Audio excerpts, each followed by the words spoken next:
तो आइए आज हम एक बहुत ही दिलचस्प कहानी में उतरते हैं।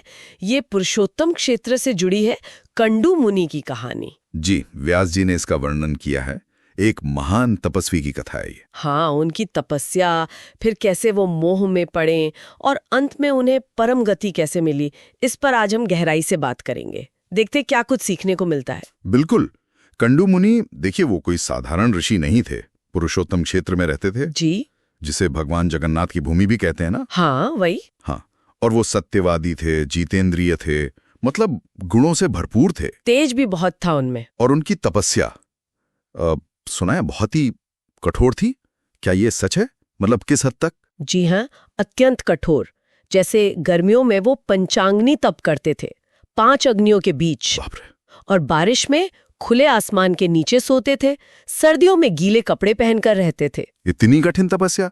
तो फिर देवता तो, हाँ, देवता भी मतलब विस्मित थे और थोड़े भयभीत भी, खासकर इंद्र। अच्छा, स्वर्ग के राजा इंद्र को एक ऋषि से चिंता। क्यों?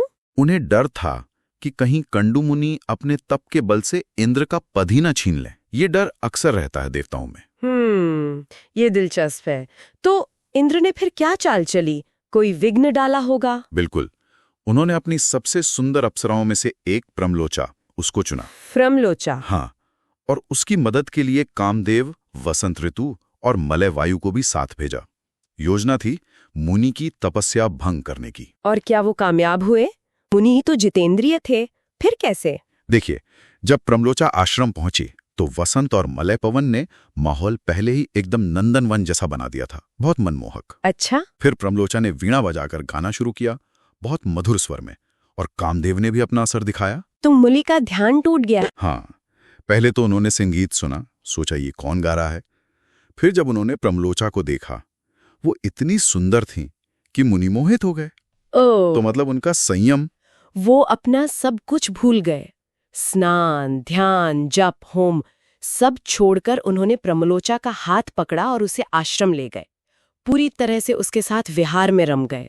और इसके बाद जो हुआ वो तो और भी अविश्वसनीय है। कहते हैं सैकड़ों साल बीत गए। हाँ, ये सबसे हैरान करने वाली बात है।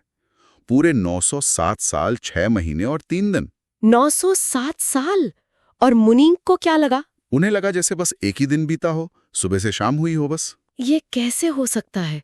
मतलब ये समय का कैसा खेल है? ये मोह का असर देखिए। ये कह सकते हैं चेतना की अवस्था का। जब चेतना किसी एक चीज में पूरी तरह डूब जाती है तो समय का एहसास बदल जाता है।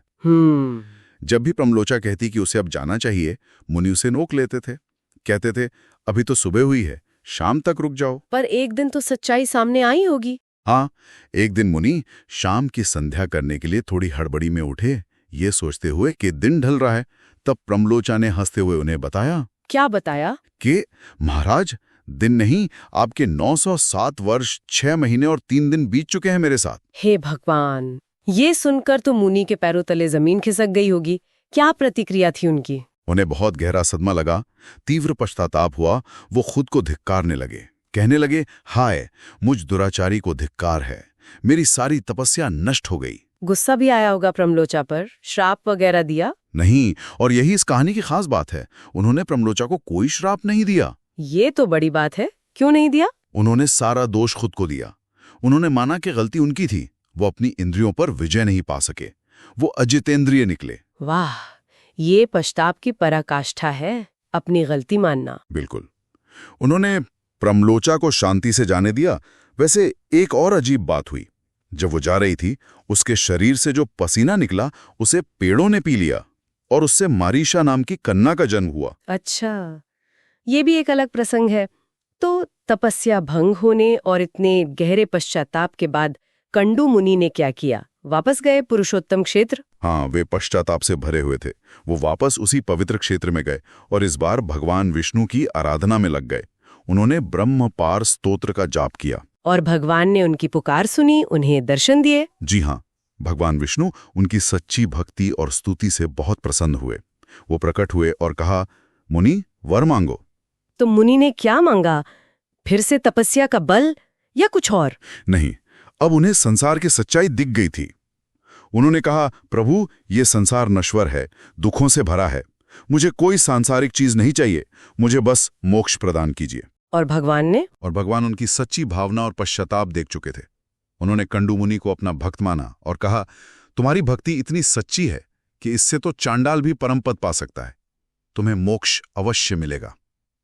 और फिर कंडू मुनि को मोक्ष मिल गया। हाँ, उन्होंने सब कुछ त्याग दिया, सिर्फ भगवान के ध्यान में लीन हो गए और अंततः उन्हें वो दुर्लभ मोक्ष प्राप्त हुआ। तो ये पूरी कहानी ये हमें क्या सिखाती है? मतलब मुख्य बातें क्या हैं? देखिए, एक तो ये कि इंद्रियों पर संयम रखना कितना मुश्किल हो सकता है और मोह कितना शक्तिशाली हो सकता है। बड़े बड़े तपस्वी भी फिसल सकते हैं। सही बात है। लेकिन उससे भी बड़ी बात यह है कि अगर गलती हो जाए तो सच्चा पश्चाताप, मतलब खुद की गलती मानकर सुधार करना और फिर सच्ची भक्ति, उसमें अपार शक्ति होती है। वो बड़े से बड़े पतन से भी उबार सकती है। बिल्कुल, भगवान की कृपा सबके लिए है, बस मन में सच्ची श्रद्धा होनी चाहिए। ये कहानी एक तरह से आशा देती है। हाँ, कि वापसी हमेशा संभव है। और श्रोताओं के लिए एक सवाल छोड़ जाते हैं। हाँ, क्या समय का अनुभव जैसा कंडू मुनि के साथ हुआ, वाकई हमारी मानसिक स्थिति और हम किस चीज से जुड़े हैं इस पर निर्भर करता है? और क्या जीवन में कोई बड़ी भूल होने पर दूसरों को दोष देने की बजाय खुद की जिम्मेदारी लेना आत्म सुधार के लिए ज्यादा जरूरी कदम है? सोचने वाली बात है। चलिए, आज के लिए इतना ही।